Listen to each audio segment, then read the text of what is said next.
দায়িত্ব নিয়েছেন শুধু একবার না, তারপরে আবার সেটাকে রিনিউ করা হয়েছিল। কিন্তু উনি একদিকে একাডেমিক ছিলেন, আবার ওনার ছাত্রছাত্রী অনেক জায়গায় আছে, কাজেই সেইখানে উনি আমাদের পরামর্শ দিয়েছেন এর সাথে কথা বলা দরকার, ওর সাথে নিজে গেছেন, আমাদের সাথে একসাথে গেছেন। অসুস্থ থাকাকালীন উনি মিটিংগুলিতে এসছেন, ওনার স্ত্রীকে সিঙ্গাপুরে নিয়ে যেতে হয়েছে, সেটা করেও তারপরে আমাদের মিটিংকে যাতে থাকেন একদম প্রাধান্য দিয়েছেন এবং ভীষণভাবে ভালোবাসা দিয়েছেন। স্যার ইভেন অনেক ভোকাল ছিলেন গত আমলের নানা অনাচারের বিরুদ্ধে।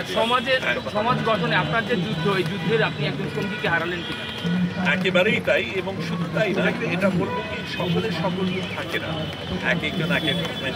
উনি কিন্তু যে কথাগুলি বলেছেন, কড়া কথা বলেছেন, কিন্তু এমনভাবে বলেছেন যেটা মানে গ্রহণ করা যায় এক অর্থে, মানে আমাদের অন্যদের সেরকম উত্তেজিত না করে একটা অসাধারণ গুণ ছিল ওরা, সকলের কাছে গ্রহণযোগ্য হয়, সেটা আমাদের সুবিধা বিদায়।